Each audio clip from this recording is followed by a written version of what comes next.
What a blessing to worship together on All Saints Sunday. The late Carlisle Marney, who was a great Southern Baptist pastor, had an image that he used often in his sermons to describe our persona, our personhood, our personality. And it was the image of a house. He said our persona, our personhood, our personality is like a house. And so just like a house, it differs from person to person. Some houses are big and ostentatious. Some houses are simple and plain. Some houses are very ornate. Others are more utilitarian in their appearance. But he said one thing that's common for all houses is that they have public spaces like a living room or a parlor to greet guests. They have private spaces like a bedroom. They have spaces like a kitchen and a dining room where people gather and where they take care of one another and they have a chance to talk and as they share food together. And he says that also these houses that represent our personhood all have basements. He said the basement is where the plumbing is, and the basement is where the trash is kept. And he said, why is it that we want to spend so much time in the basement? Why is it that we sometimes speak and act as though the most important room is that basement where the trash is? When God invites us to come up into the sunlight, into the house where life is lived, into the place where we greet one another, into the places where we share food together. And then, and this is the reason I tell this to you today on this All Saints Day, he said God invites us to come up into the sunshine and to go out on the lawn and then to look up at the house. And there we will see a balcony. Now, Carlisle Marney was from Tennessee, a southerner from Tennessee. So his balcony, as he described it, had white wrought iron railing and wicker furniture on the balcony. And he said on that balcony are a lot of people. And those people on the balcony are sitting there and they're drinking iced tea or sipping bourbon. He said, depending on whether you're Southern Baptist or Presbyterian, he said. But he said those people are the people who are heroes and heroines. Those are the people who have had a big impact on your life. Those are the people who have had a positive effect on your life. The people who have given you wisdom and courage and have taught you how to be loving, taught you how to be good. He said those are the people that you know, many of them. Your parents, maybe grandparents, teachers, coaches, others. Some of them you don't know, he said. People whose names you will never know. But others you don't know personally, but you know from a distance, because those are the people everybody knows. But those famous people have had an effect on you too, and they're there in your balcony as well. These people in the balcony are your saints. Now, it's that image I invite you to hold in your mind this morning. I want you to picture who is on your balcony, those who've gone before us and those who are still with us, the saints that surround us. Now, a moment ago, we heard the first two verses from the 12th chapter of the letter to the Hebrews. And you notice that 12th chapter starts in the middle of something, because it starts, depending on the translation, with so then, or therefore. So you know something has gone before. There's something that the writer to the letter to the Hebrews is looking back at. He's just said something important. And what he has said in the whole 11th chapter is he has described some of the people on his balcony. He has described those people of faith that have gone before, that are found in the Hebrew Scriptures.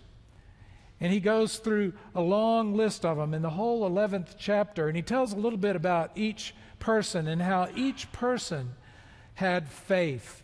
And it was by faith that they were able to do the things they did, to teach the things that they taught, and to follow God faithfully. And he goes through that long list of Abel and Enoch and Abraham and Sarah and Isaac and Jacob and Esau and Moses. He goes through this long list, and then he finally comes around in the 32nd verse to say, well, what more can I say? The writer asks. And then he says, if I told you about all of them, I would not have time. And then he names 6 or 7 more, just by name.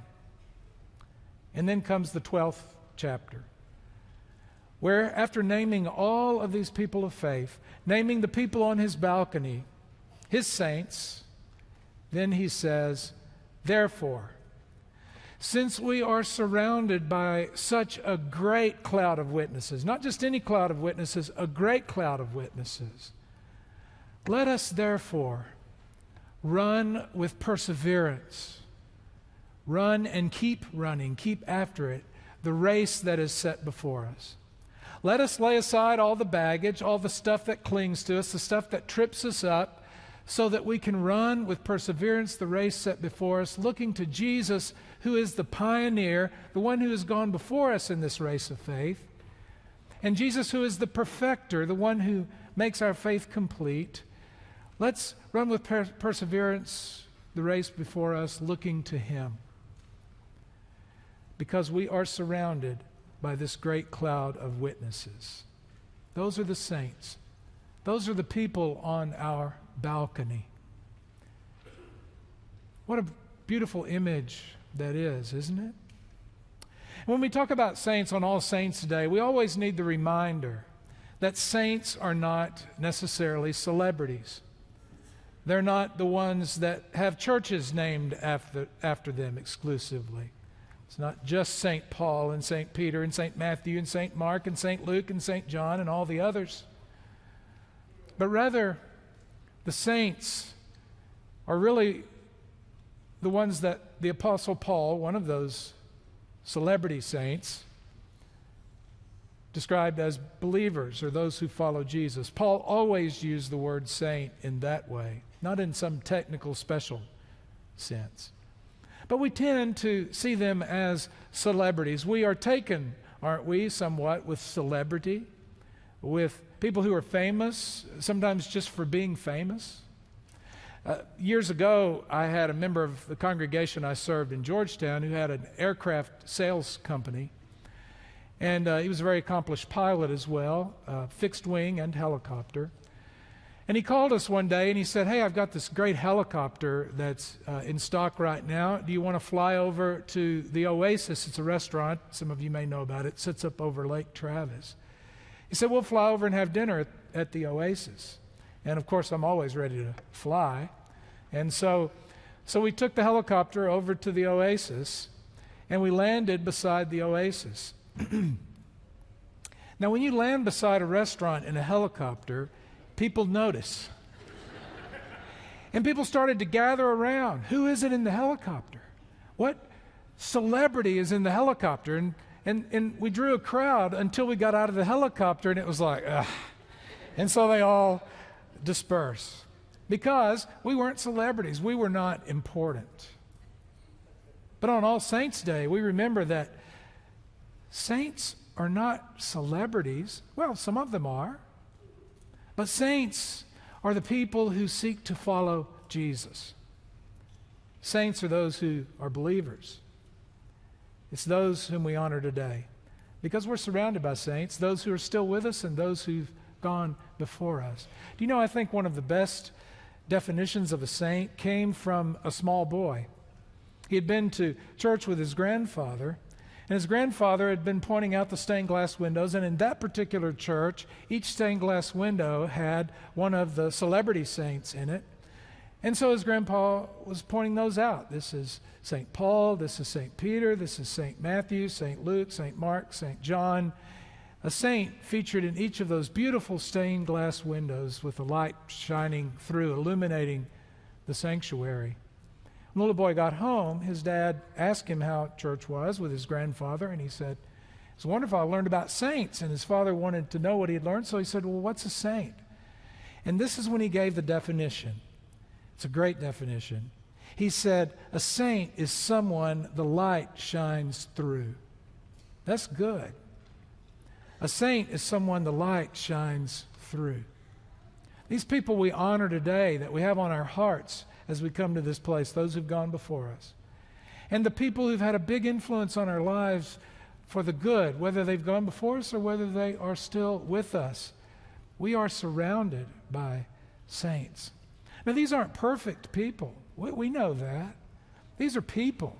These are just like we are. These are people with the same struggles that we have and the same temptations that we have and the same wrestling we do with what is the right thing to do in a certain situation. These are people who have had their own struggles in their lives that we honor and that we remember, because that's part of what it means to be a saint. Those, even though they struggle, trust in God and know and experience God's grace. A journalist who was doing a story on a small New England village noticed in the churchyard cemetery that these graves from the 1800s all had epitaphs on the markers. And all the epitaphs were glowing in their report on the person buried there. Kind and gentle and faithful and loving and loyal and courageous. And so he mused, where are all the sinners buried?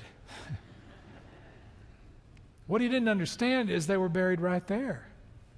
Those same ones who were praised and remembered, and their positive attributes that had had such an influence were celebrated, they're also the sinners as well. All in the same person, all in the same people. These we honor today are those who have placed their trust and their faith in Jesus, those who have sought to follow Jesus in the living of their lives, those who have had an influence on the lives of so many. And we honor and remember them today. Now remember that image that I asked you to hold in your mind of the balcony? In your mind's eye, I want you to think about who's sitting in that balcony. Who's up there cheering you on from the balcony? Who around you is cheering you on and encouraging you and has been a positive influence in your life of faith and in your life as a whole? Who's in your balcony? In your mind's eye, wave to them. Shout a thank you to them.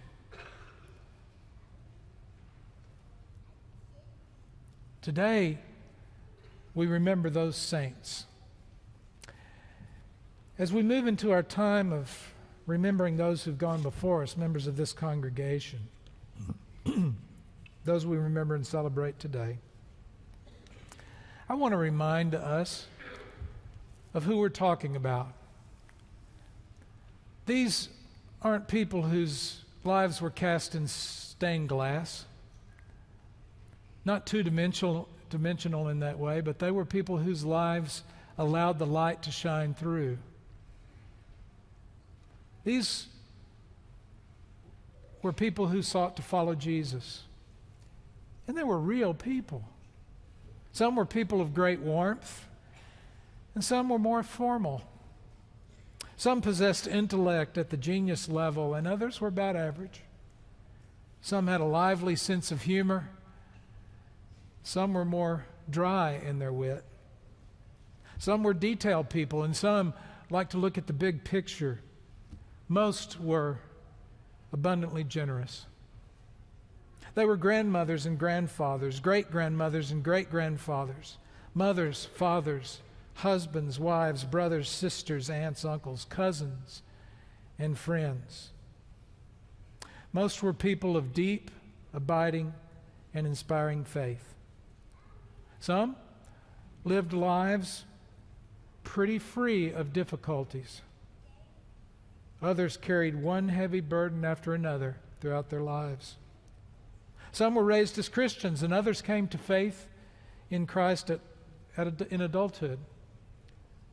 Some died suddenly, and others walked a long and difficult journey of illness and decline. Some were born citizens of this nation. Others chose this nation as their home. Some were veterans of war and spouses of veterans. Some loved the outdoors, and others were homebodies. They had their occupations and vocations. They had their hobbies and interests: art, travel, golf, tennis, politics, walking, jogging, cooking, music, reading, singing. Most of them loved this church and were passionately committed to it. They all had their loyalties of one kind or another. Fort Worth over Dallas, UT over A&M, A&M over UT, Red Raiders over both, Democrats over Republicans, Republicans over Democrats. Some were night owls, some were early birds. These are the saints we remember today. Not perfect, not cast in stained glass, not better than anyone else, not somehow above the challenges, demands, heartaches, mistakes, and sins we all share in this same boat that we all sit in. These are the saints we remember and celebrate, we learn from, and for whom we give thanks to God. These make up the great cloud of witnesses. These are the ones that 1 Timothy mentions, well, using the words from 2 Timothy, who said, I have fought the good fight, I have finished the race, I have kept the faith.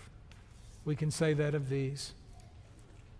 Among these saints are inspiring stories of faith and hope and love and service. Among these saints are inspiring stories of what it means to live as Jesus taught us. These are the ones we remember today.